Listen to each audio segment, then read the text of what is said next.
तो हम लोगों ने अभी गृहिणी पढ़ा और गृहिणी के बाद अब हम लोग पढ़ेंगे अतिसार चिकित्सा। 4 चैप्टर थोड़ा सा आगे आके हम लोग 19वां चैप्टर पढ़ेंगे अतिसार चिकित्सा।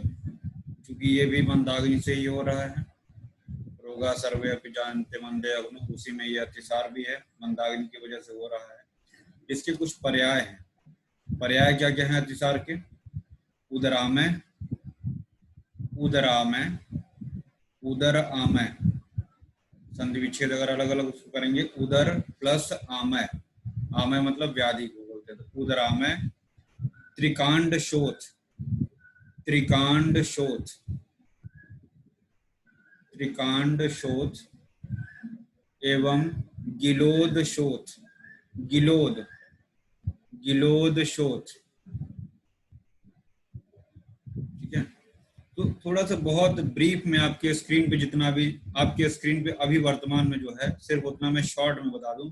अतिसार का सारांश बुधेन बहुद्रव सरणे अतिसार, ये अतिसार का जो है लक्षण समझ लीजिए, डेफिनेशन समझ लीजिए। बुधेन सर स्क्रीन पे भी नहीं आ रहा है सर, स्क्रीन पे सर आपका लोगो आ रहा है। एक सेकेंड सर ठीक ठीक। तो हमने आपको सिनोनिम बताया उदरामय, त्रिकांड शोथ और गिलोद शोथ, ये इस पे नहीं है, अलग से बताया वो। तो हमने 3 आपको पर्याय बताए हैं अतिसार के। फिर इसके बाद बुधेन बहुद्रव सरणेन अतिसार, यानी गुद द्वार से अधिक मात्रा में द्रव मल की प्रवृत्ति होना अतिसार कहलाता है। संप्राप्ति की अगर बात करें, गुरु उष्ण असात्म आहार के सेवन से जठराग्नि मंद, वही बताया ना मैंने कि जठराग्नि मंद हो जाएगी तो अतिसार है। गुरु उष्ण असात्म आहार के सेवन से, लेना देना सब यहाँ पे आहार का है। अगर आप नियम विरुद्ध आहार कर रहे हैं, असात्म आहार का सेवन कर रहे हैं, जठराग्नि मंद हो रही है और अतिसार की उत्पत्ति हो रही है। फिर अतिसार की अगर हम भेद की बात करते हैं तो VPKS तो दोनों आचार्यों ने माना है, BPKS शोकज भी है, ठीक है ना। और आप देखेंगे चरक में भय हो गया है, चरक में क्या है? भय, और सुश्रुत में क्या है? आमज है। तो आम जो है सुश्रुत में है, माधव में है, और भय किस में है?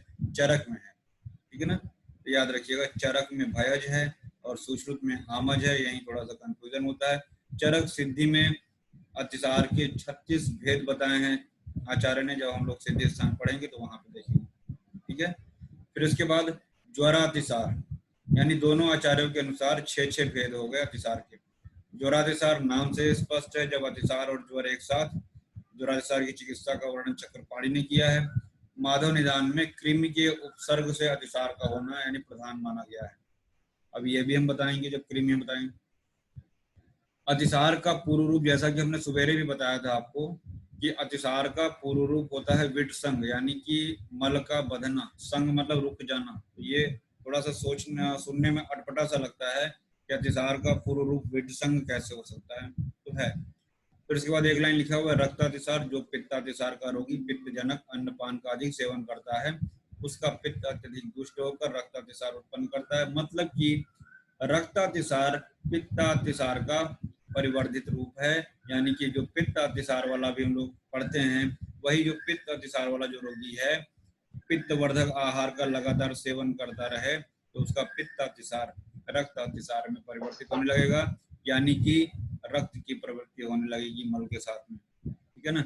जिसमें क्या होता है? ज्वर होता है, शूल होता है, तृष्णा, दाह और गुदा में पाक हो जाता है, ठीक है ना, गुद पाक। फिर इसके बाद गतातिसार, गतातिसार मतलब कि अगर अतिसार ठीक हो गया है, अगर रोगी स्वस्थ हो गया है, तो क्या लक्षण है कि हम समझेंगे कि अतिसार उसका ठीक हो चुका है। गत मतलब अतिसार चला गया, यानी स्वस्थ हो गया, अतिसार से निवृत्ति हो गई। तो यस्य उच्चार बिना मूत्रम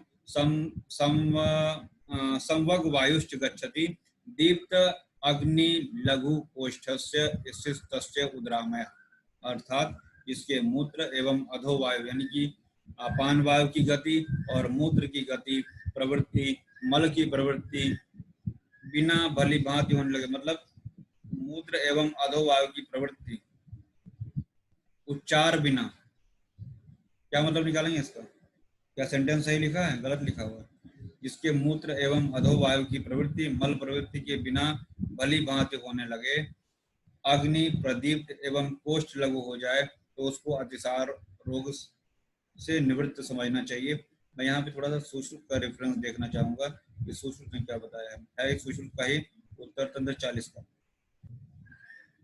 जिस व्यक्ति का मूत्र बिना पुरीष के आता है, जिस व्यक्ति का मूत्र बिना पुरीष के आता है एवं अधोवायु भी पुरीष प्रवृत्ति की शंका के बिना आती है, पुरीष प्रवृत्ति की शंका के बिना आती है, पुरीष प्रवृत्ति की शंका के बिना आती है, कॉमा, जिसकी अग्नि दीप्त हो गई हो, जिसकी अग्नि दीप्त हो गई हो एवं कोष्ठ में लघुता हो, एवं कोष्ठ में लघुता हो, कोष्ठ में लघुता हो, उसे अतिसार से निवृत्त यानी मुक्त समझना चाहिए, उसे अतिसार से निवृत्त अर्थात मुक्त समझना चाहिए। ऐसे हमने आपको ज्वर में भी बताया था, ज्वर निवृत्ति का लक्षण। खैर आगे बढ़ते हैं। तो यस्य उच्चार बिना, मतलब कि जब मूत्र की प्रवृत्ति हो तो उससे ऐसा न लगे कि हम मूत्र करने जा रहे हैं तो हमको पुरीष की भी प्रवृत्ति हो जाएगी, या जब अपान वायु बाहर निकलना तो उसे ऐसा न लगे कि पुरीष भी निकलने की संभावना है। जब ये संभावना समाप्त हो जाती है, यानी मूत्र और अपान वायु की प्रवृत्ति के साथ मल की प्रवृत्ति न हो, ठीक है ना, तो ये जो है अतिसार की निवृत्ति का लक्षण है। साथ ही साथ अग्निदीप्त और कोष्ठ लघु। फिर इसके बाद चिकित्सा सूत्र की बात करते हैं।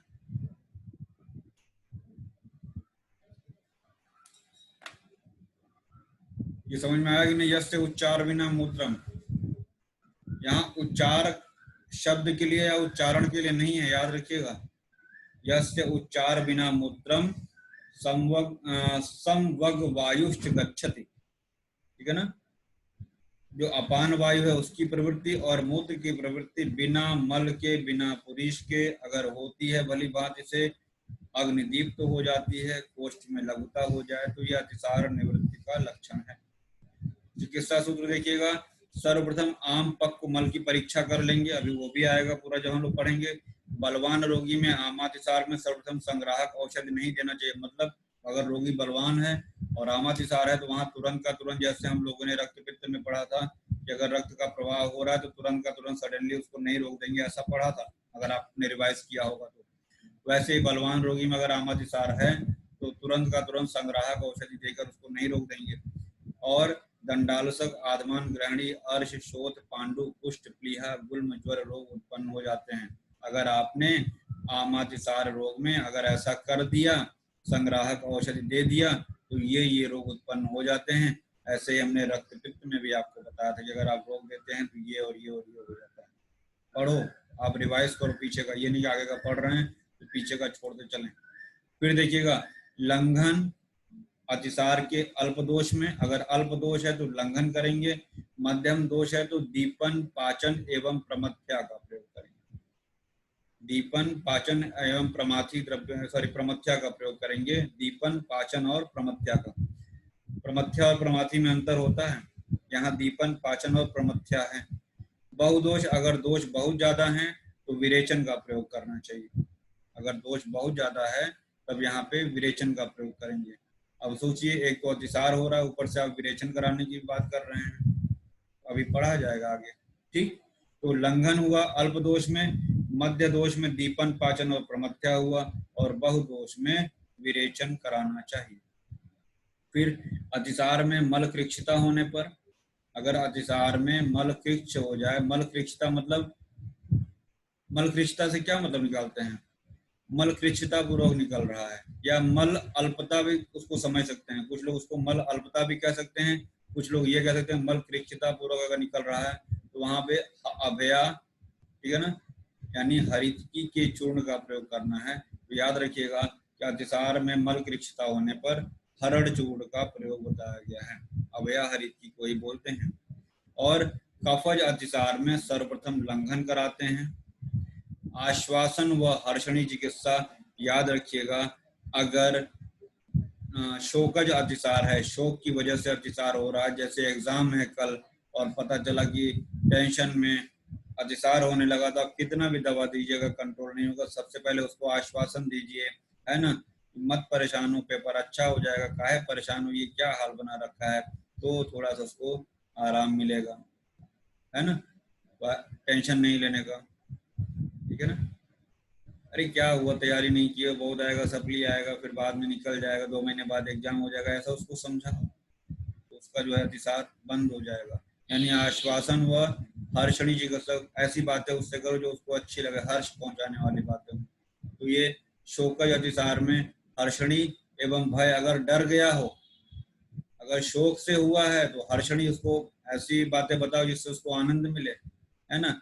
और अगर उसको डर से अतिसार हो रहा है, जैसे पेपर के डर के मारे, है ना, अगर अतिसार हो रहा है तो वहां पे आश्वासन देना चाहिए, ऐसी परेशान होने वाली कोई बात नहीं, सब ठीक हो जाएगा, तुमने सब पढ़ा हुआ है, पास हो जाओगे, काहे परेशान हो, उसको रिलीफ मिलेगा। बाकी उसको दवा देते रहो, दवा का कोई आराम नहीं मिलेगा। ठीक, आगे बढ़ते हैं। सन्निपातज अतिसार का चिकित्सा सूत्र, ये इंपॉर्टेंट है। सन्निपातज अतिसार में सर्वप्रथम वात की, इसके पश्चात पित्त की और अंत में कफ की चिकित्सा करनी चाहिए। BPK, ऐसा हमने आपको ज्वर में भी बताया था, मूत्रकृष्ट की कुछ बात की थी जब ट्रिक बताया था, तो याद रखिएगा सन्निपातज अतिसार में सर्वप्रथम वात की, देन पित्त की और अंत में कफ की चिकित्सा करनी चाहिए। नीचे कुछ योग लिखे हुए हैं। रामबाण रस, लघु गंगाधर चूर्ण, कुटज घनवटी, कुटिजाष्टक, दाढ़ीमावले, कुटिजारिष्ट, पिच्छा बस्ती देते हैं।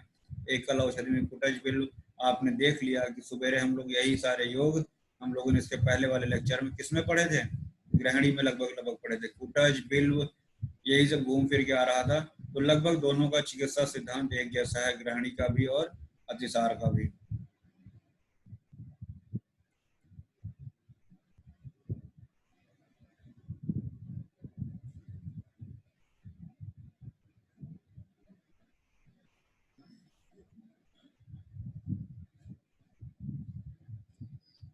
अतिसार रोग कई अन्य व्याधियों में एक लक्षण के रूप में मिलता है। या तो अतिसार एक अलग से व्याधि के रूप में होगा, या आपने देखा होगा कई व्याधियों में हम लोगों ने पढ़ा है कि लक्षण के रूप में मिलता है अतिसार, है ना।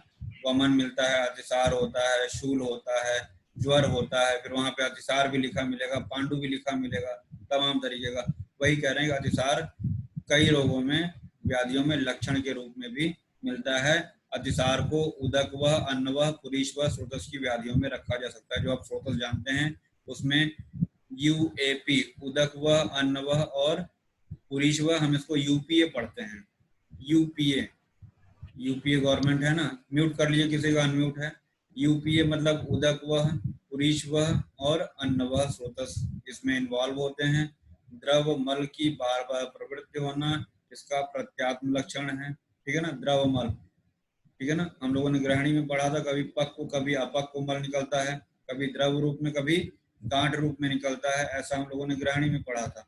यहाँ क्या है, द्रव मल की, द्रव शब्द आया है, उदयन बहुद्रव शरणम, वहां भी द्रव आया है, मतलब जब भी निकलेगा द्रव रूप में ही निकलेगा, ठीक है। तो द्रव मल की बार बार प्रवृत्ति होना इसका प्रत्यात्म लक्षण है।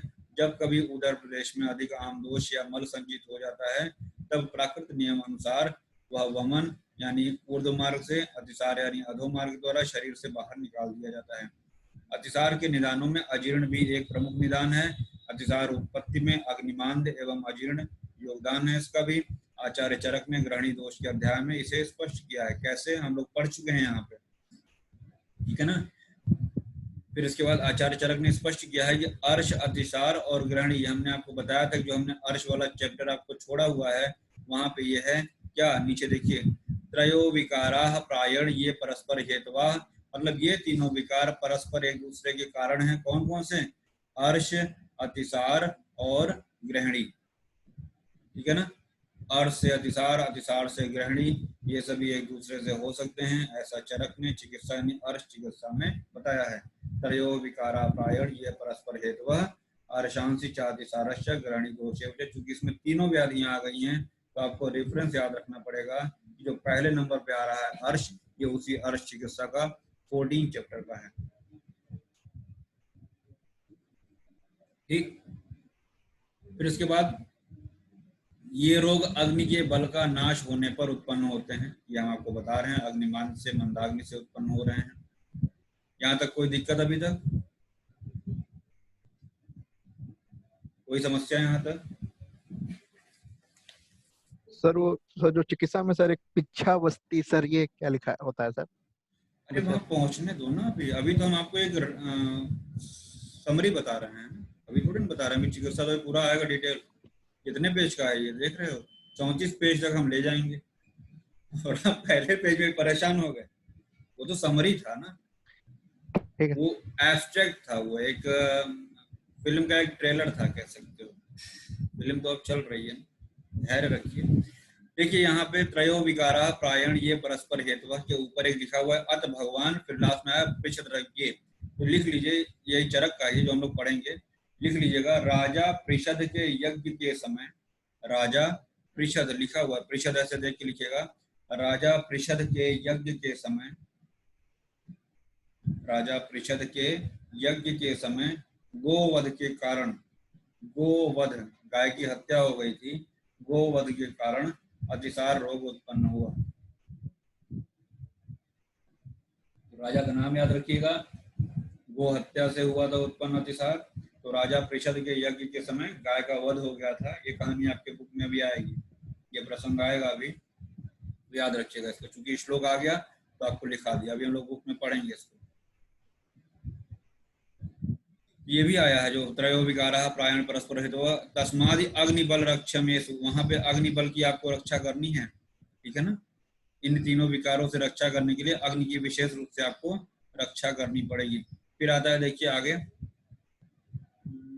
यहाँ पे, ये तो हम लोग पढ़ चुके हैं। काहे वर्ण के पाचन के पश्चात प्रसाद भाग से शरीर का पोषण होता है और कीट भाग से मल निकल जाता है, ये हम लोग सवेरे पढ़ चुके हैं। पतले मल का बार बार गुदा मार्ग से निकलना अतिसार एवं मल की असम्यक प्रवृत्ति विबंध है।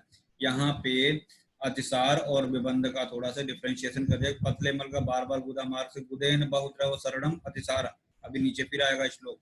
और असम्यक प्रवृत्ति, उसको विबंध कह रहे, मतलब जिस समय उसका निकलना होना चाहिए उस समय नहीं निकल रहा है, असम्यक, सम्यक रूप से अगर प्रवृत्ति नहीं हो रही मल की तो वहां पे विबंध कह दिया है।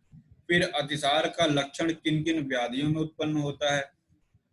कुछ व्याधियां आपके सामने हैं, जैसे पैतृक ज्वर में अतिसार होता है, पैतृक उदर रोग में अतिसार होता है, विसूचिका में, पैतृक मूर्छा में, वीआईपी विसर्प में, राजक्षमा में, ग्रहणी दोष में, कृमि रोग में और पैतृक मदात्य में।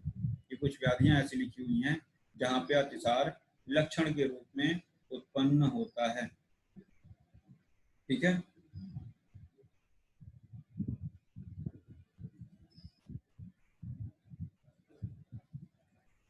फिर बात आता है निरुक्ति। जैसे हम सभी व्याधियों की निरुक्ति पढ़ते हैं तो क्या है, अति का अर्थ होता है प्रभुत, बहुत ज्यादा अधिक मात्रा में।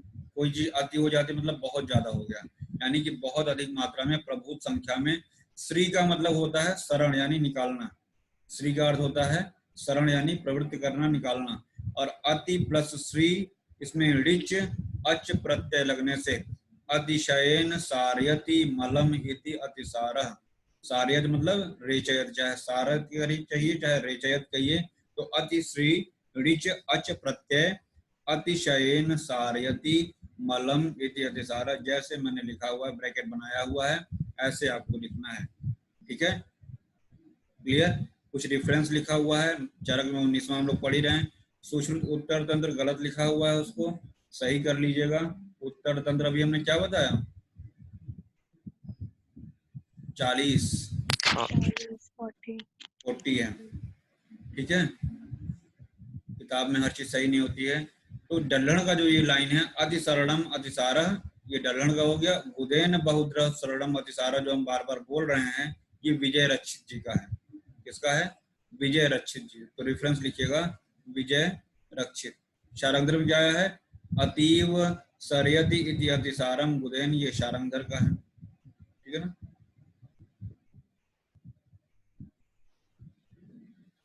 सुश्रुत का भी देख लीजिएगा, सुश्रुत का हम बताते हैं आपको।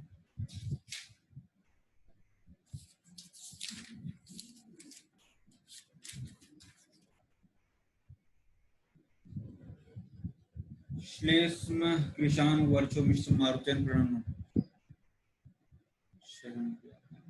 धातुरंत शक्ति मिश्र।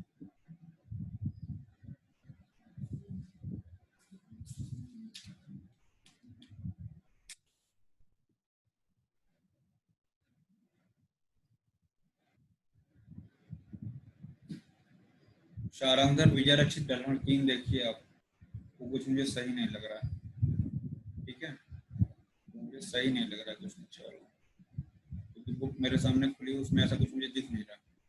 फिर देखिएगा, हमने आपको ये 3 पर्याय बताए हैं, उद्रामय, त्रिकांड शोथ, और एक और क्या बताया था अभी, गिलोद शोथ, और एक आपको और मिला अन्नगंधी, ठीक है ना। तो ये कुछ पर्याय हो गए इसके। फिर इसके बाद देखिए निदान, क्या क्या कारण हो सकते हैं उदर रोग के, वही घुमा फिरा के जो हम लोग पीछे पढ़ चुके हैं, लगभग वही निदान, कुछ नया आपको नहीं मिल जाएगा। गुरु, अति स्निग्ध, अति उष्ण, अति द्रव, अति स्थूल, अति शीतल पदार्थों का सेवन करना। अजीर्ण, अध्यशन, विषमासन, विरुद्धशन, अपरिपक्व भोजन का सेवन करना, यानी अधपका भोजन का सेवन करना, कच्चे भोजन का सेवन करना। अजीर्ण में भोजन, अध्यशन मतलब पहले का भोजन नहीं डाइजेस्ट हुआ, फिर से भोजन कर लिया। विषमासन क्या होता है, बताया है, बताइए विषमासन क्या है।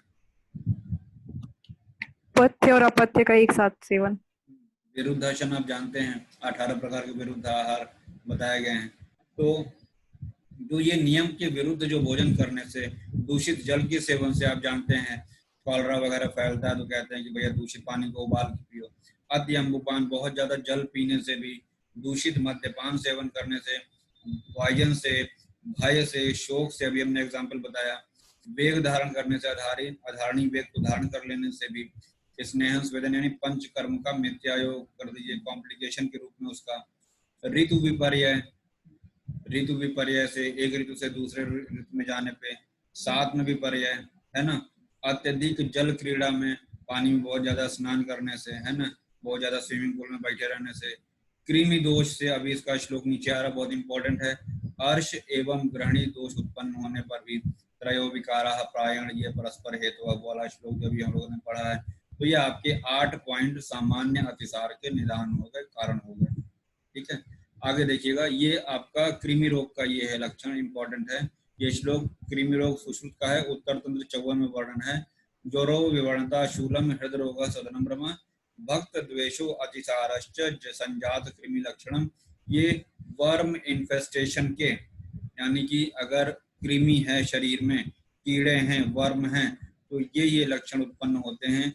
ज्वर हो सकता है, विवर्णता यानी डिस्कलरेशन, शूल पेन होगा, हृदय रोग होगा, कार्डियक डिजीज हो जाएंगी, है ना, सदनम भ्रम, शरीर में भारीपन, भ्रम, और भक्त द्वेष यानी अरुचि हो जाएगा, भूख नहीं लगेगी। और एक लक्षण आया क्या, अतिसार, अभी हमने बताया ना कि अतिसार विभिन्न व्याधियों में लक्षण के रूप में मिलता है। तो ये फिलहाल ये श्लोक जो है आपका कृमि वाला बहुत इंपॉर्टेंट, इसको जरूर याद रखिएगा। ज्वरो विवर्ता शूलम हृदय रोग सदनम ब्रह्म भक्त द्वेषो अतिसार से संजात कृमि लक्षण। अच्छे श्लोकों में आता है, आयुर्वेद के अच्छे श्लोकों में, ठीक है। आगे बढ़ा जाए, आगे बढ़े। Yes sir. फिर आता है संप्राप्ति, निदान सेवन किया, अग्निमांद हुआ, आम की उत्पत्ति हुई, आंत्र में क्षोभ यानी इरिटेशन होगा, वात प्रकोप भी करा दिया इन्होंने। वात कहाँ पे जाएगा, अपने स्थान पक्वाशयगत, पुरीश वह, उदक वह, और यहाँ पे आप अन्न वह, स्रोतोदुष्टि भी कर सकते हैं। यूपी अभी हमने आपको बताया था, तो यूपीए स्रोतोदुष्टि कर सकते हैं आप। मल की अति प्रवृत्ति हो गया, तो जैसा अति प्रवृत्ति आ रहा है, तो हमने जो आपको एक श्लोक बताया था, अति प्रवृत्ति संगो व सिराणा महामय, ऐसे करके पता है ना, स्रोतोदुष्टि वाला श्लोक। तो यहाँ पे देखिएगा स्रोतोदुष्टि के लक्षण में अति प्रवृत्ति आया है, ठीक है। स्रोतोदुष्टि के लक्षण में बाकी जगह हम लोग संग वगैरह पढ़ते हैं ना, यहाँ पे क्या आया है, अति प्रवृत्ति। दोष क्या है, वात प्रधान दोष, याद रखिएगा, पित्त नहीं है। और दूष्य क्या है, उदक और पुरीश है। स्रोतस में तीनों आ गए, यूपीए। यहाँ पे बेसिकली उन्होंने पुरीश और उदक की बात इसलिए की है ये दूष्य की बात कर रहे हैं, स्रोतस की बात नहीं कर रहे हैं। तो पुरीश और उदक वह स्रोतो दुष्टि हो रहा है। और अगर स्रोतस की बात करें तो यूपीए यानी यू से उदक वह, पी फॉर पुरीश वह और ए फॉर अन्न वह, तीनों स्रोतस इन्वॉल्व हो रहे हैं। ठीक है। एक्यूट यानी आशुकारी व्याधि है। फिर इसके बाद वातज अतिसार की संप्राप्ति की बात करेंगे हम लोग। कुछ नया नहीं होगा, वही वात का सेवन करने वाले चीजें। वात के निदान का आपने सेवन किया, प्रकुपित वायु जठराग्नि को मंद करके मूत्र स्वेद को पुरीश के आश्रय में लाकर मूत्र स्वेद द्वारा पुरीश को पतला कर बार बार अधोमार्ग द्वारा प्रवृत्त कराता है, अर्थात अतिसार की उत्पत्ति में मंदाग्नि का उत्पन्न होना है, जलीय धातु की वृद्धि होना है और क्षुद्रांत व वेदांत की विकृति होना। ये आचार्य इनका अपना मत है, ठीक है ना, जिन्होंने बुक लिखी है। हम लोग वहीं पे फोकस करेंगे चरक पे, जहां भी हम लोग चल रहे हैं। ठीक है, छोड़ दीजिए इसको, लीव इट। ये चार्ट इंपॉर्टेंट है। चरक संहिता में क्या है, वातज पित्तज कफज सन्निपातज तीनों आचार्यों के अनुसार है। देखिए ये तीनों आचार्यों के अनुसार है, ठीक है ना। और देखिएगा भयज और शोकज यानी शोकज और भयज, शोभा, शोभा याद कर सकते हैं तो चरक की शोभा, चरक की शोभा, तो इससे आपको याद रहेगा। और एक चीज और याद रखिएगा कि शोक, शोक में सब है तो शोक दोनों में है क्या, तीनों में है, याद रखिएगा। शोक दोनों में नहीं, तीनों में है, यानी कि शोक सभी को है, चाहे चरक को हो, चाहे सुश्रुत को हो, चाहे अष्टांग हृदय को। भय जो है आपका चरक और अष्टांग हृदय में है। सुश्रुत में आम है तो सुश्रुत ने आम खाया, ऐसे भी याद रख सकते हैं। तो आमज अतिसार सुश्रुत की देन है। फिर इसके बाद आमातिसार और पक्वातिसार के आधार पे ये सुश्रुत ने बताया है, याद रखिएगा। आमातिसार और पक्वातिसार की बात कर रहे हैं। फिर उसके बाद पूर्व रूप की बात कर रहे हैं आचार्य सुश्रुत ने। अतिसार रोग के पूर्व रूप क्या बताए हैं, हृदय, नाभि, गुदा, उदर एवं कुक्षी प्रदेश में जैसे कोई सुई चुभ हो रहा हो ऐसी वेदना होगी। मल प्रवृत्ति का अभाव, याद रखिएगा, ये पूर्व रूप है, बड़ा अजीब सा लगता है, यही जो अभी हमने विट संघ बताया था आपको। मल प्रवृत्ति का अभाव, अधोवायु यानी अपान वायु का अवरोध हो जाएगा, आदमान और भोजन का अविपाक, अंग शिथिलता, ये सभी कुछ इसके पूर्व रूप हैं, जिसमें सबसे इंपॉर्टेंट क्या है, विट संघ या मल प्रवृत्ति अभाव। सामान्य लक्षण वही है, गुदेन बहुद्रव शरणम अतिसार, ठीक है ना, तो उसका सामान्य लक्षण हो गया।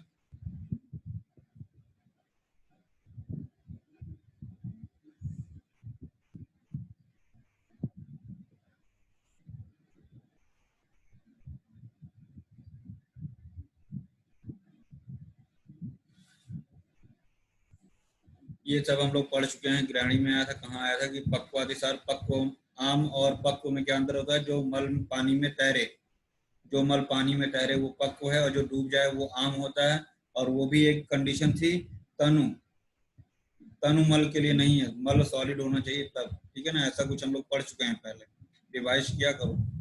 साम निराम की परीक्षा कैसे करेंगे, वात आदि दोष के लक्षणों से युक्त मल यदि अत्यंत दुर्गंधित है, पिच्छिल है और जल में डूब जाए, शरीर व कोष्ठ में जड़ता और भारीपन हो तो उसे आम मल कहेंगे।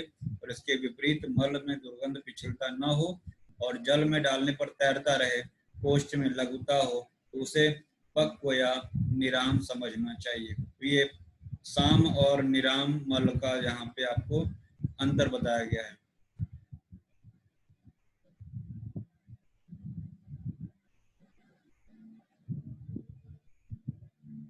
साध्यता, साध्यता की बात करते हैं। वातज पित्तज कफज को सुख साध्य बताया है, सन्निपात शोक और भय को कृच्छ साध्य, मतलब असाध्य कोई नहीं है, ठीक है ना।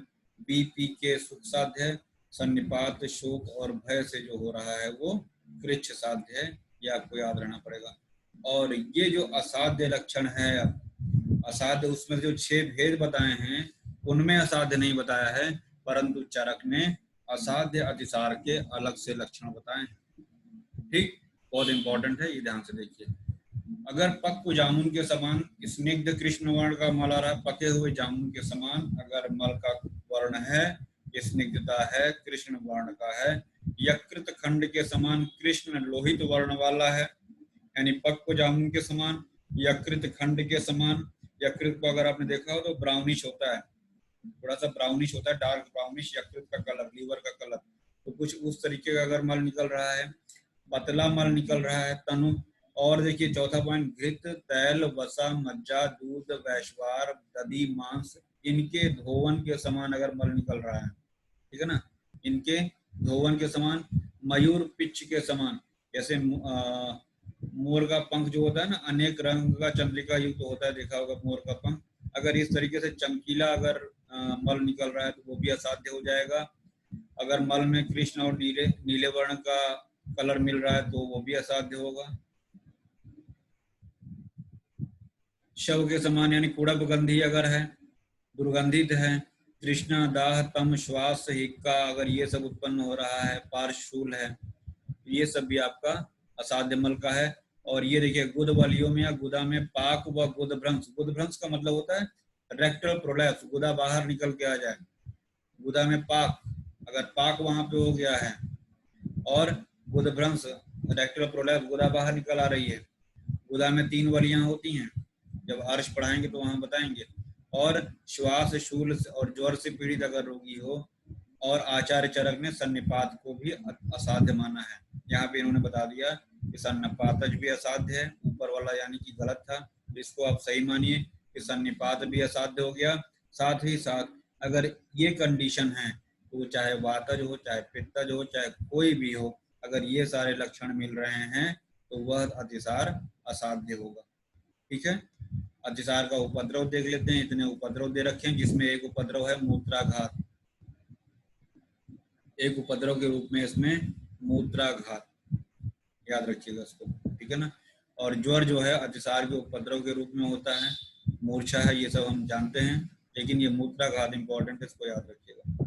फिर अतिसार निवृत्ति का लक्षण, वही बात हुई, अतिसार जब ठीक हो जाए तब क्या करेंगे, अतिसार से पीड़ित रोगी के मल का अतिसरण बंद होने के बाद जब उसकी जठराग्नि प्रदीप्त हो जाए, उदर प्रदेश में लघुता आ जाए, मल प्रवृत्ति के बिना भी अधोवायु तथा मूत्र त्याग होने लगे।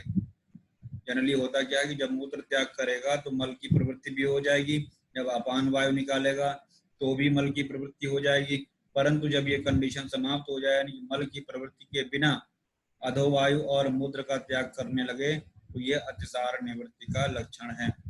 यस्य उच्चार बिना, ठीक है, याद आ रहा है, पीछे पढ़ा हम लोगों ने, यस्य उच्चार बिना मूत्रम सम्यक वायुस गच्छति, दीप्त अग्नि, अग्नि दीप्त हो जाए, लघु कोष्ठ, कोष्ठ में लघुता आ जाए, तो ये उदरामय, देखिए यहाँ आया है, अतिसार का एक नाम उदरामय भी है, और यहीं पे सुश्रुत ने बताया है, देखिए हमने वो गोला बनाया सर्कल, तो उदरामय, उदरामय निवृत्ति का लक्षण यही है, याद रखिएगा। फिर यहाँ पे एक पॉइंट और आया है, चिकित्सा सूत्र, जब हम इंटरव्यू में जाते हैं अतिसार का चिकित्सा पूछते हैं तो हम धड़ाधड़ वहाँ पे गंगाधर चूर्ण फलाना रस फलाना वड्डी बताने लगते हैं, वो गलत तरीका है। आपको एक्सप्लेन करना होगा, सबसे पहले हम आम अतिसार है कि पक्व अतिसार है ये हम डिसाइड करेंगे। तो अतिसार में आमावस्था पक्वावस्था के क्रम को छोड़कर चिकित्सा नहीं हो सकती, इसलिए आम तथा पक्व मल का लक्षण जानना आवश्यक होता है। बलवान रोगी के लिए अतिसार की आमावस्था में लंघन कराना चाहिए, ठीक है ना। अगर रोगी बलवान है तो उसके आमातिसार में आपको लंघन कराना पड़ेगा, और लंघन से क्या होता है, प्रवृत्त दोषों का शमन और आम दोष का पाचन हो जाता है। तो लंघन से क्या होता है, जो आम है उसका पाचन हो जाएगा, ठीक है ना। और देखिएगा, आमातिसार में सर्वप्रथम संग्राहक और स्तंभक औषधि का प्रयोग नहीं करना है, यानी कि मल की प्रवृत्ति को तुरंत संग्राही और स्तंभक औषधियों को देकर नहीं रोक देना है।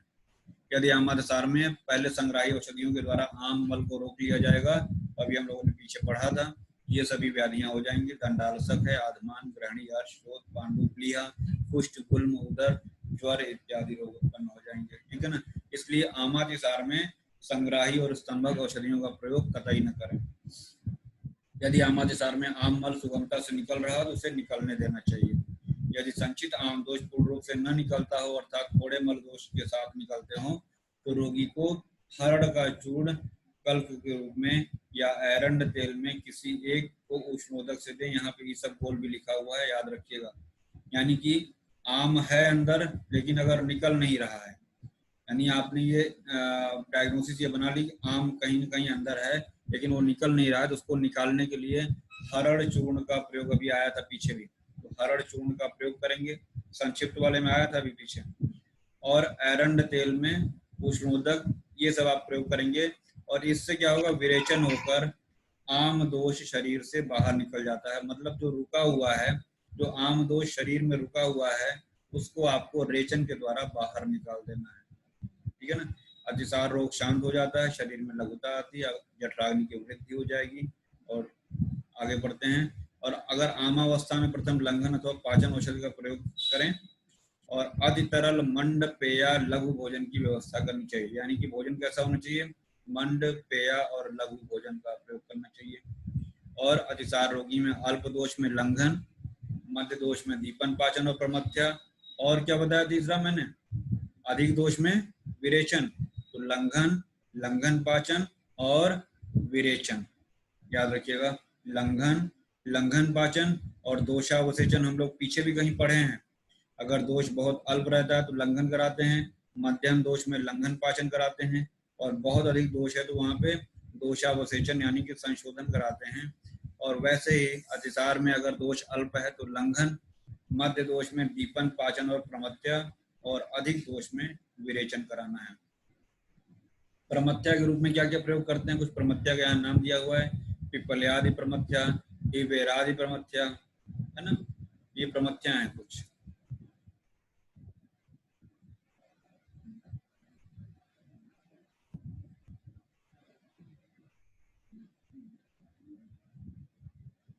ये कुछ योग हैं, यहाँ पे बताने का भी कोई मतलब है नहीं। संजीवनी वटी, शंख वटी, गंगाधर चूर्ण, इसके कंटेंट लिखे हुए हैं। वृद्ध गंगाधर चूर्ण, टूट जाओ चोले है, अफेनासव है, कर्पूर रस है, जाति फलादि वटी है, कुछ योग हैं। फिर इसके बाद हम लोग अब चलेंगे चरक पे। ये यहाँ से आपका स्टार्ट होता है चरक। चरक चिकित्सा 19, जो अभी हम लोगों ने पीछे पढ़ा है, घूम फिर के वही आएगा, कुछ भी आपको नया है, बस आपका रिवीजन होगा, ठीक है। तो परेशान नहीं होइएगा, धीरे धीरे हम लोग आगे की तरफ बढ़ते हैं। तो अभी तक जो हम लोगों ने पढ़ा उसको मैं आपको फिर से रिपीट कर देता हूँ, रिवाइज करा देता हूँ। हमने पर्याय पढ़े, उदरामय, त्रिकांड शोथ, गिलोद शोथ। फिर हमने बताया आपको राजा पृषद के यज्ञ के समय गोवध के कारण अतिसार उत्पन्न हुआ। फिर हमने आपको भेद बताया, ठीक है ना। तो चरक का हमने बताया, शोभा से याद रखेंगे, वात पित्त कफ और सन्निपात तो है ही। शोभा, सो से शोक और भा से भयज, तो शोभा याद रखेंगे। सिद्ध स्थान में 36 अतिसार होते हैं, वो भी आपको याद रखना है, ठीक है ना। सुश्रुत में आम आया, तो मैंने आपको बताया कि सुश्रुत ने आम खाया, ऐसे आमज याद रखिएगा। ज्वरातिसार का वर्णन माधव में आया है। फिर हमने आपको बताया था क्या, असाध्य अतिसार में यकृत के समान है ना, दधि घृत मज्जा इनके धोवन के समान अगर है, मयूर पिच्छ के समान है। तो ये सब कुछ पॉइंट है जो बहुत इंपॉर्टेंट है, इसको आप याद रखिएगा असाध्य अतिसार में। और अगर पित्तज अतिसार का रोगी बहुत ज्यादा पित्तवर्धक आहार का सेवन कर रहा है तो रक्तातिसार में बदल जाता है। और इसके बाद जो है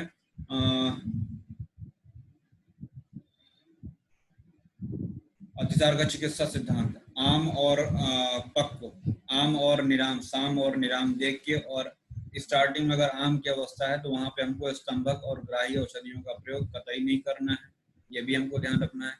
फिर हमने आपको अतिसार की निवृत्ति का लक्षण बताया, ठीक। अतिसार निवृत्ति का लक्षण क्या है, मूत्र और अपान वायु जब निकाले तो वहां पे मल की प्रवृत्ति न हो, पुरुष की प्रवृत्ति न हो, और जठराग्नि प्रबल हो जाए, और साथ ही साथ कोष्ठ में लघुता आ जाए। यह अतिसार निवृत्ति का लक्षण हमने आपको बताया। कुछ निदान बताए थे, ठीक। संप्राप्ति का वो चक्र बताया, यूपीए बताया। इस तरीके से शॉर्टकट में हमने आपको पूरा का पूरा बताया, कहाँ पे हर्षणी क्रिया करेंगे, कहाँ पे आश्वासन देंगे, है ना। शोक अगर भय में है, डर गया है तो उसको आश्वासन देंगे, बहुत शोक से उत्पन्न हुआ है तो उसको हर्षण कराएंगे। और क्या है, मलकृच्छता होने पर क्या प्रयोग करेंगे, फटाफट बताओ, क्या बताया हमने, हरित की चूर्ण, हरित की चूर्ण, हरित की चूर्ण का प्रयोग करेंगे मलकृच्छता होने पर। और एक हमने आपको बताया 3 त्रयो विकारा प्रायण ये परस्पर हेतुवा, क्या था, डैश डैश डैश, अतिसार ग्रहणी, ठीक। अब आगे बढ़ते हैं। देखिए आपके ऊपर क्या लिखा हुआ है, आपने सब पढ़ लिया है। उदरामय, वर्चो भेद, त्रिकांड शोध, विड भेद ये अतिसार का पर्याय है। पेज नंबर 563 लिख देना, अपना देख लेना। चरक वाग्भट में 6 आया है, शोभा से याद रखेंगे। सुश्रुत और माधव में शोध आया है, उन्होंने आम खाया, ऐसे याद रखेंगे, ठीक है ना। और फिर देखिएगा शारंगधर में क्या आया है, 7 अतिसार है। कौन कौन से, वी पी के एस, उन्होंने सुश्रुत वाला भी खिचड़ी पका दी शारंगधर में, कहा कि अरे सुश्रुत वाला भी ले लेते हैं तो 7 हो जाएंगे, तो उन्होंने आमच को भी ले लिया। तो इस तरीके से शारंगधर ने 7 बता दिए, है ना। चरक सिद्धि 8 में जो हमने बताया अभी आपको 36 प्रकार के अतिसार मिलेंगे उपद्रव युक्त, वो चरक सिद्धि 8 में आपको मिलेंगे। तो चरक सिद्धि 8 में 36 उपद्रव युक्त अतिसार मिलेंगे आपको। माधव में ज्वरातिसार का वर्णन मिलेगा। ये सभी हम लोग पढ़ चुके हैं। आगे आते हैं, देखिएगा हिमवत पार्श्व, ये शब्द आपको योनि व्यापक में भी मिलेगा। हिमवत पार्श्व, हिमालय पर्वत के एक पार्श्व में ऋषिगण साथ बैठे हुए थे, तो ये जहाँ पे ये बातचीत हो रही है वो हिमवत पार्श्व है, याद रखिएगा। योनि व्यापक में भी ऐसा कुछ आएगा। देखिएगा वो कहानी वही है जो हमने आपको बताया था, यहाँ पे लिखा हुआ है ना। यज्ञों में पशुओं की हत्या करने की प्रथा चलने लगी तथा पशुओं को आमंत्रित कर उनका पूजन वध किया जाने लगा था, है ना। कुछ कहानी लिखी हुई, उसको पढ़ लीजिएगा।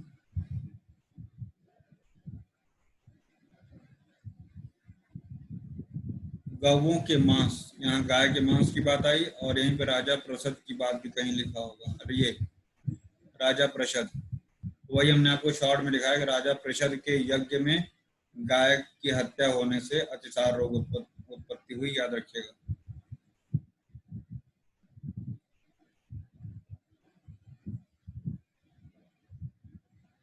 वाग्भट ने संक्षेप में अतिसार 2 बताए हैं, आम और निराम। पुनः 2 सरक्त और अरक्त, मतलब बिना रक्त के और रक्त के साथ में। चरक सिद्धि 8 में 36 जो है अतिसार उपद्रव युक्त बताए गए हैं, वो भी याद रखिएगा। हमने आपको ये वाला भी बताया, गुदेन बहुद्रव सरल अतिसारम, याद आ रहा है ये। विजय रक्षित का है, गुदेन बहुद्रव सरल अतिसार, गुदा मार्ग से द्रव के रूप में मल का बार बार निकलना क्या है, अतिसार है। और देखिएगा विज्जल आमम, ये आमातिसार का लक्षण बता रहे हैं। विज्जल आमम ये इंपॉर्टेंट है। विप्लुतम वस्त्रादि रुक्षम, ठीक है ना, ये बहुत इंपॉर्टेंट है। विज्जल आमम याद रखिएगा इसको। वातज आमातिसार का लक्षण बता रहे हैं। वातज अतिसार में यदि आम दोष का निसरण होता है तो मल विज्जल यानी विशेष रूप से जल युक्त होता है। विप्लुत यानी शीघ्रता से फैलने वाला होगा। अवसादी होगा, भूमि पर गिरने पर शीघ्र ही उसका शोषण हो जाएगा। और जल में डूबने वाला, यहाँ पे चरक ने बता दिया कि आम युक्त अगर वातज अतिसार अगर हो रहा है तो मल जो है जल में डूब जाएगा, ठीक है।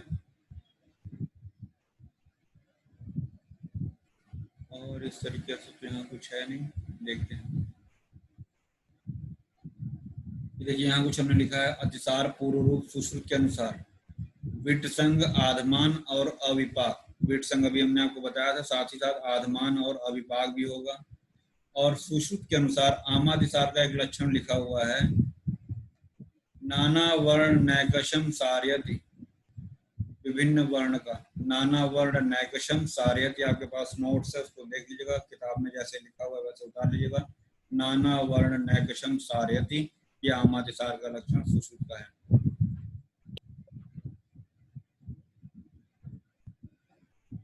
सुश्रुत वाले भेद यहाँ दिए गए हैं, पीछे बता चुके हैं, चार्ट में भी बता चुके हैं।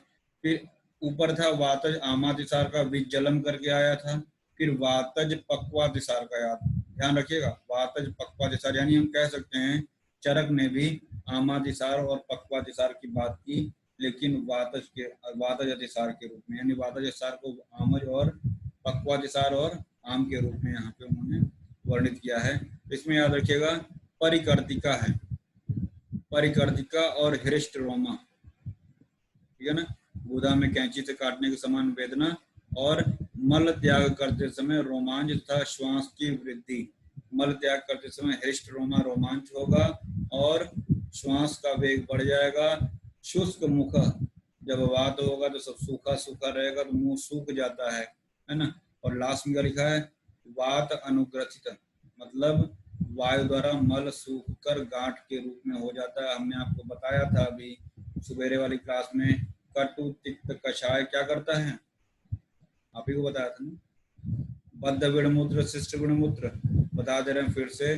शिष्ट विणमूत्र मतलब होता है कि मल की प्रवृत्ति को करने वाला, और बद्ध विणमूत्र क्या होता है, मल को रोकने वाला। तो जो वात वर्धक चीजें अगर आप सेवन कर रहे हैं तो रुक्षता की वजह से वायु सुखा देता है जलीयांश को, और उसकी वजह से मल सूख जाता है और अवरोध यानी बांध देता है, मल को बांध देता है। तो कटु तिक्त कषाय मोस्टली जो होते हैं बद्ध विणमूत्र का कार्य करते हैं, इनको रोकने का कार्य करते हैं, जलीयांश को सुखाने का कार्य करते हैं क्योंकि वात को बढ़ाते हैं। तो कुछ लोग अनुग्रथित कहते हैं क्योंकि वायु द्वारा मल सूख कर गांठ के रूप में निकलता है। ठीक है, आगे बढ़ते हैं हम लोग।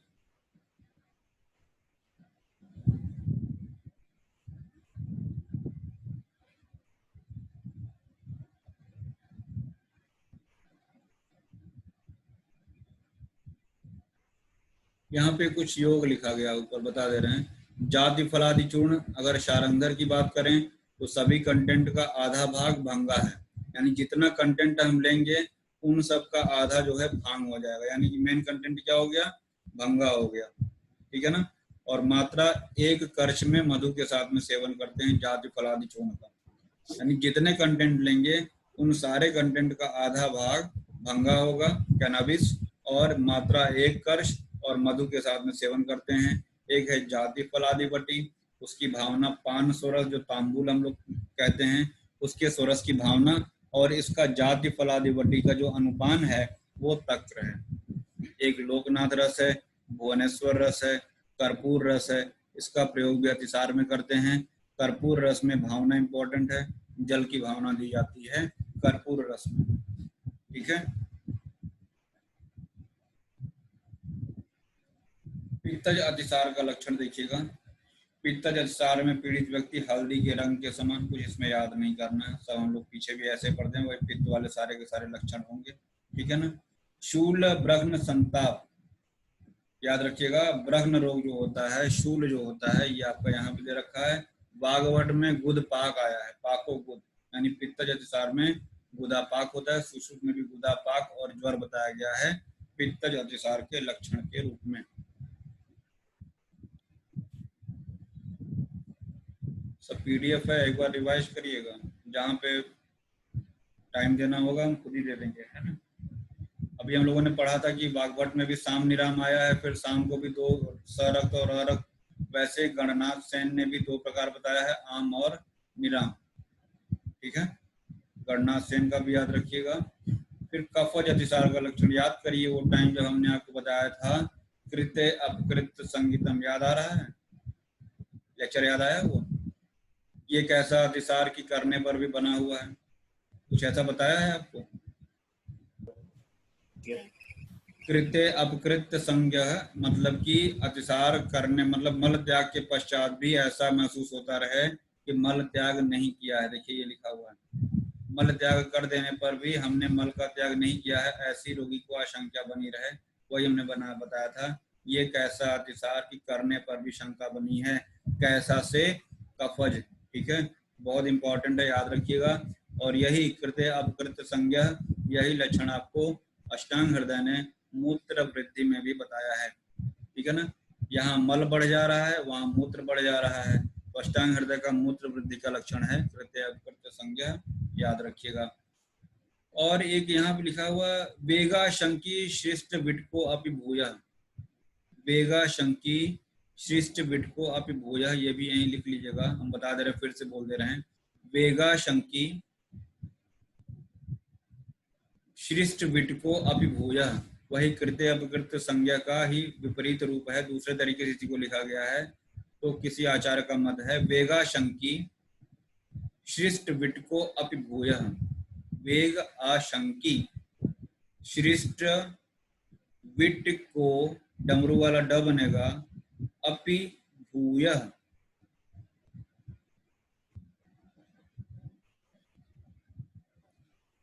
सब वही बातें, स्निग्ध, श्वेत, पिच्छिल, आम, गुरु, दुर्गंध, ये सब पढ़ते आए कफ के सारे लक्षण। और क्या है, प्रवाहिका अर्थात मल त्याग करते समय बार बार प्रवाहन करना, दैट इज इम्पोर्टेंट। प्रवाहिका उत्पन्न होता है कफज अतिसार में, यानी प्रवाहिका किस अतिसार का लक्षण हुआ, कफज अतिसार में बार बार प्रवाहन करना पड़ता है, ठीक है ना।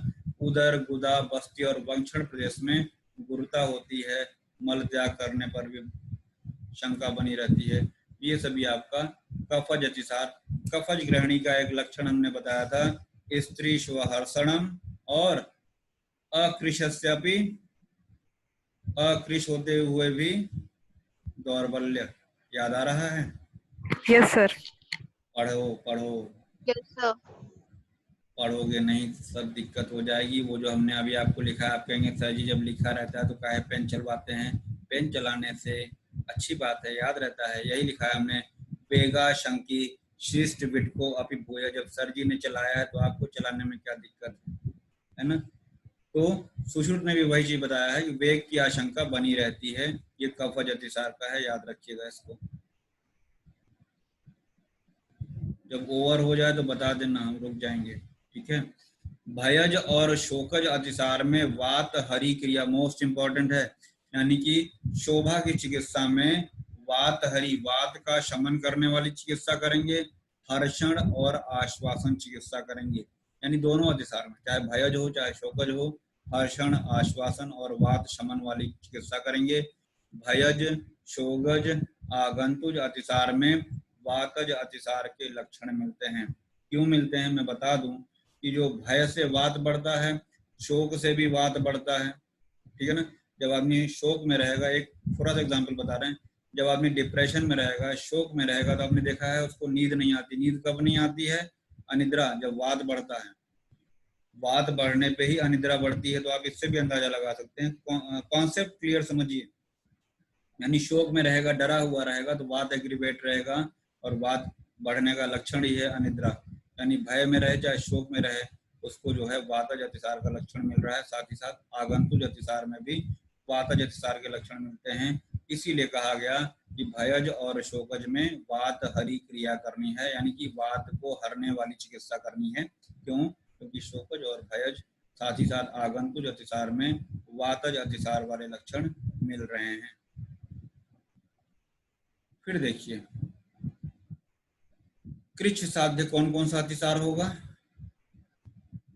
अभी ऊपर हम लोगों ने पित्तज अतिसार का कुछ लक्षण पढ़ा था, ठीक है ना, वहां भी हारिद्र वगैरह आया था।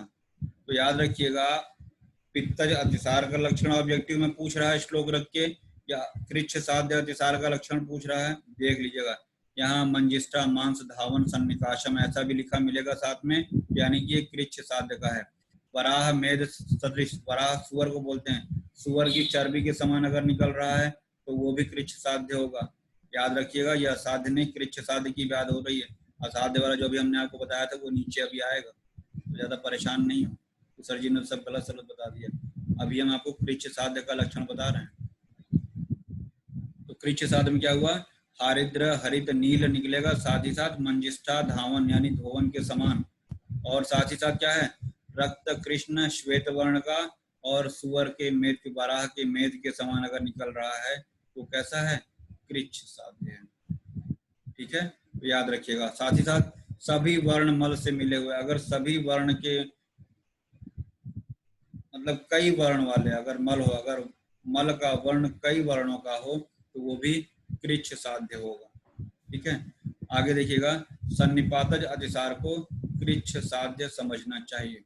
मतलब क्या कह रहे हैं, कहीं आया सन्निपात शब्द, सकृदपक्वम निमित्तम क्षीणमांस शोणित अनलो मंदाग्नि रोदतम नहीं, ऐसा कहीं मुझे नहीं दिखा। श्लोक में मुझे कहीं नहीं दिखा, और हम श्लोक से बाहर नहीं जाते हैं, ठीक है। बस आप इतना याद रखिएगा कि अगर इन लक्षणों से युक्त है तो वो कृच्छ साध्य है, मुझे कहीं ऐसा सन्निपात नहीं मिला, ठीक। आगे बढ़िए, जब भी परेशानी हो तो ओरिजिनल कंटेंट पे जाइए। हमने आपको बताया कि यकृत, एक सेकंड थोड़ा सा तोमर सर का फोन आ रहा है, रिकॉर्डिंग इज अगेन ऑन। और यकृत खंडोपमम, यकृत के खंड के समान रेडिश ब्राउनिश अगर रहता है, डार्क ब्राउन, तो वो असाध्य है। दधिघृत मज्जा के धोवन के समान है, वो असाध्य होता है। अभी हमने आपको एक और बताया था, क्या, मयूर चंद्रिका के समान अगर है तो वो भी असाध्य है। इस तरीके से जो भी आपको असाध्य वाले लक्षण मिल रहे हैं,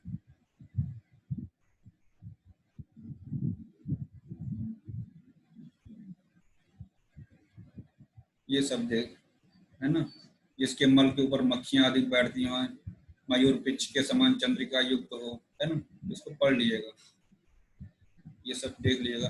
दधिघृत मज्जा तेल वसा इनके समान अगर हो, यकृत खंड की तरह हो, और साथ ही साथ दाह ज्वर भ्रम तमक श्वास अगर ये भी लक्षण उपद्रव के रूप में हो, और कभी वेदना बिल्कुल ना हो, और कभी गुदा अपने स्थान से मतलब भ्रंश हो जाए, बीच में मतलब हट जाए, गुदा अपने स्थान से गुदभ्रंश हो जाए, गुदा की वलियां अपने स्थान से हट जाए, जो तीनों वलियां होती हैं, पीवीएस होती है, प्रवाहणी, विसर्जनी, सवर्णी, ये 3 वलियां होती हैं। जब अर्श पढ़ाएंगे तो वहां बताएंगे, ठीक है ना। ये असाध्य देख लीजिएगा इसको।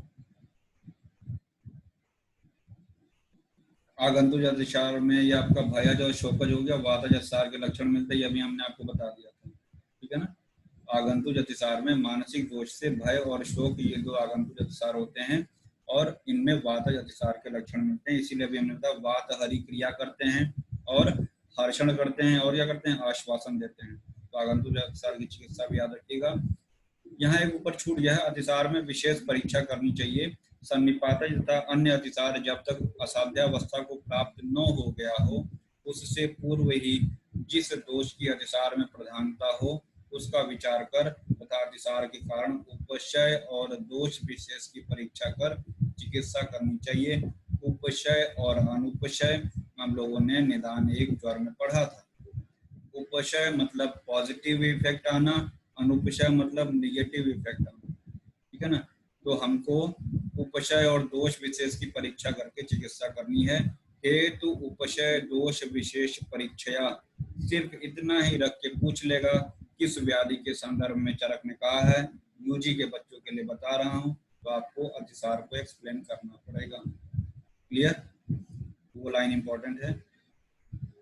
फिर सुश्रुत ने भयज अतिसार का होना नहीं बताया, क्या बताया उन्होंने, आम खा लिया है। सुश्रुत डरते नहीं थे, उनको आम खाने का मन था, उनको डर कोई था नहीं। शोभा खाली हमने आपको चरक और वाग्भट में बताया। शोकज अतिसार का स्वतंत्र वर्णन किया है, ठीक है ना। और काकड़ंतिक प्रकाशम, काकड़ंतिक प्रकाशम ये एक लक्षण बताया है उन्होंने, किसका, तेस्तुर्भावे शोचतो अल्पनाशस्य बाष्पोस्मा वै वहिनमा विषजंतो कोष्ठम गत्वा क्षोभयस्तस्य रक्तम तच्चाद अधस्तांत काकड़ंतिक प्रकाशम निर्गच्छेदे विडम मिश्र विड वा निर्गंधम वा शोकोद्बन्नो। शोकज अतिसार की बात कर रहा हूँ, शोकज अतिसार की है ये लक्षण, जो काकड़ंतिक प्रकाशम ये पूछा भी गया है।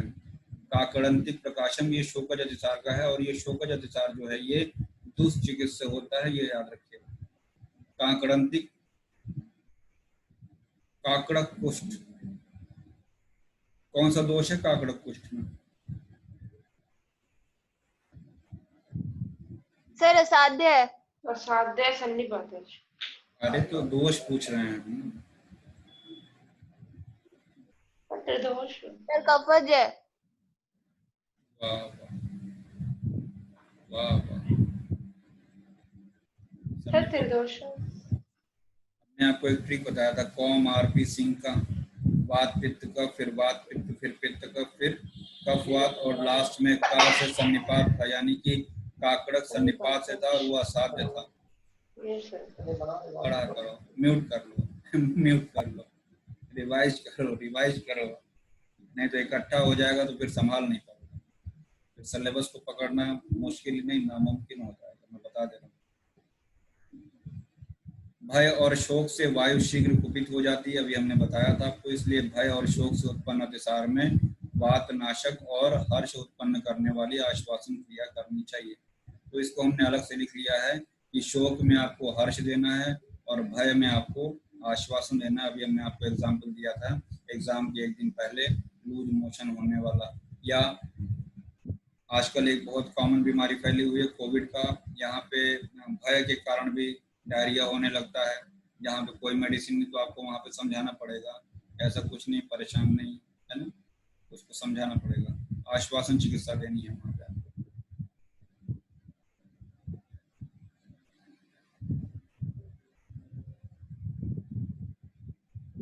अतिसार में हम लोगों ने भी पढ़ा था कि अल्प दोष में लंघन कराना है, मध्यम दोष में दीपन पाचन और प्रमथ्या का प्रयोग कराना है, और अधिक दोष वाले को विरेचन कराना है, वो भी हरितकी से कराना है, याद रखिएगा, विरेचन कराना है।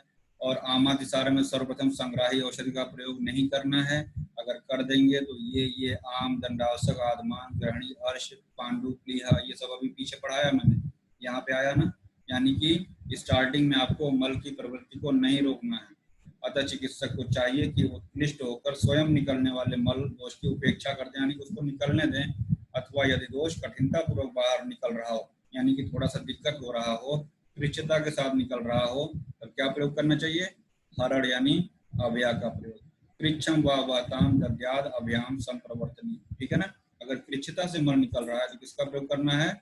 अभया का प्रयोग करना है, हरितकी का प्रयोग करना है, या कोई, लेकिन अचानक से संग्राहक और स्तंभक औषधि का प्रयोग कतई नहीं करना, अदरवाइज उतनी व्याधियां हो जाएंगी। और देखिएगा, हरितकी का प्रयोग हरड़ के प्रयोग से जब दोष बाहर निकल जाते हैं तो उदरामय, यहाँ चरक ने भी उदरामय बताया इसको, उदरामय रोग शांत हो जाता है। यानी अगर आपने हरितकी का प्रयोग कर दिया, हरित की मनुष्याणाम मादेव हित कारण कदाचित कुप्यंती माता, माता तो कभी कभी कुपित हो सकती है, लेकिन हरितकी कभी कुपित नहीं हो सकती है, वो हमेशा मनुष्य का भला ही करती है और माता के समान हितकारी होती है। जिसकी माता नहीं है उसकी हरितकी माता, हरितकी का प्रसंग पढ़िएगा, बहुत अच्छा है, क्योंकि सब्जेक्ट हमारा वो है, मुझे अच्छा लगता है।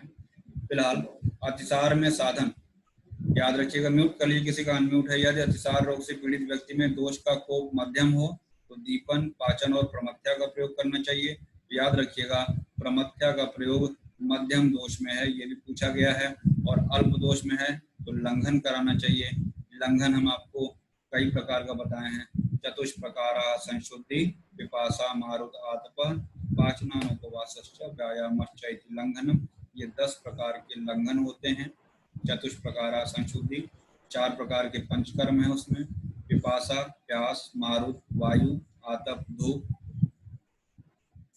पाचन कर्म, उपवास कर्म जो यहाँ पे आया है, व्यायाम कर्म, ये सभी क्या है? लंघन। व्यायामश्च इति लंघनम, ये 10 प्रकार के लंघन बताए हैं चरक ने। तो याद रखिएगा, ये लंघन आपको अल्प दोष में करना है, और अधिक दोष है तो वहां पे विरेचन करना है, ये भी याद रखिएगा, ठीक है। तात्पर्य यह हुआ कि अधिक दोष में विरेचन, मध्य दोष में दीपन पाचन और प्रमथ्या, और अल्प दोष में लंघन कराया जाता है। ये श्लोक कुछ याद आ रहा है जो लिखा हुआ है? याद आ रहा है कुछ?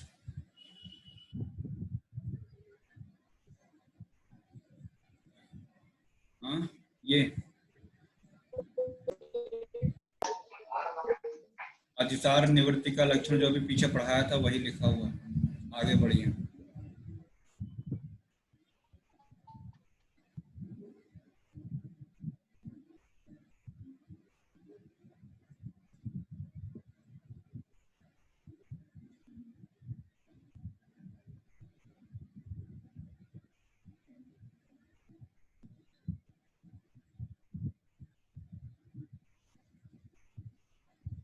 यहाँ कुछ प्रवाहिका के बारे में लिखा हुआ है। प्रवाहिका किस अतिसार में मिला था अभी पीछे? प्रवाहिका लक्षण, प्रवाहिका 4 प्रकार की होती है, VPKR, वातज, पित्तज, कफज और रक्तज। चरक अष्टांग हृदय ने प्रवाहिका का अलग से वर्णन नहीं किया है। सुश्रुत, संग्रह, माधव प्रवाहिका का स्वतंत्र वर्णन आया है, ठीक है ना, अलग से वर्णन किया है उन्होंने। वातज में सशूल, पित्तज में दाह होगा, कफज में श्लेष्मा युक्त होगा और रक्तज में रक्त युक्त होगा, ये भी याद रखिएगा। अब चरक ने यहीं पे प्रवाहिका की बात की, सशूलम पिच्छलम व अल्पम बहुशः सप्रवाहिकम। देखिएगा, आम दोष के परिणत हो जाने पर जो रोगी शूल और आंव से युक्त बधा हुआ मल का प्रवाहन करता है, अनेक प्रकार अतिसार के अनेक बार त्याग करता है, उसे मूली के अथवा बेरों से यूष बनाकर चीरणी, ये सब बताया गया है। ठीक है ना। सशूलम पिच्छलम अल्पम बहुशः सप्रवाहिकम, मतलब प्रवाहिका यहाँ पे बताया गया है और इसकी कुछ चिकित्सा बताइए, 3-4 याद रखिएगा आप यहाँ पे। ठीक है ना। मूली का प्रयोग है यहाँ पे, छिरणी है, यवानी है और बथुआ वास्तुक का प्रयोग आया होगा इसमें, ये देखिएगा। हाँ, वास्तुक का प्रयोग बताया है, उपोदिका का प्रयोग आया है, सुवर्चला का प्रयोग आया है ना, शटी का प्रयोग आया है और दधी और दाडिम का प्रयोग आया है। ये सब याद रखिएगा थोड़ा सा इसमें। ठीक है। फिर इसके बाद खड़यूष का प्रयोग, राजक्षमा में हम लोगों ने खड़यूष पढ़ा था, तो खड़यूष 2 जगह आया, राजक्षमा में और अतिसार। ठीक है ना। प्रवाहिका की चिकित्सा में आया, ध्यान रखिएगा। खड़यूष का प्रवाहिका में प्रयोग बता रहे हैं चरक।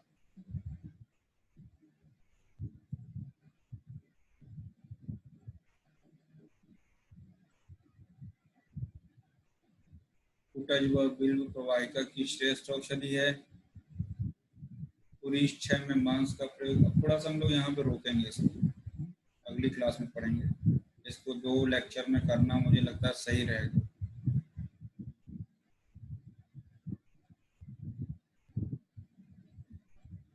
लिख लीजिए, चरक के चाचा को बुधभ्रंश, चरक के चाचा को बुधभ्रंश, चरक के चाचा को बुधभ्रंश।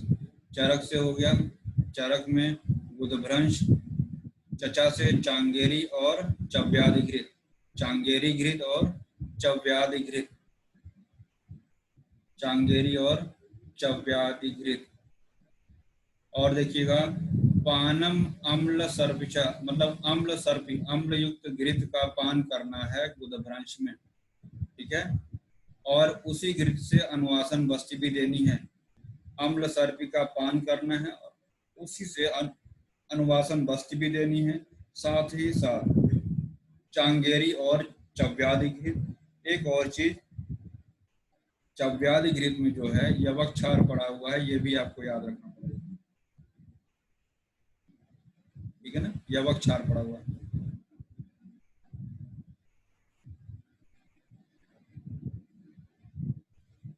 बाकी हम लोग अब अगले लेक्चर में पढ़ेंगे इसका चिकित्सा वाला पोर्शन।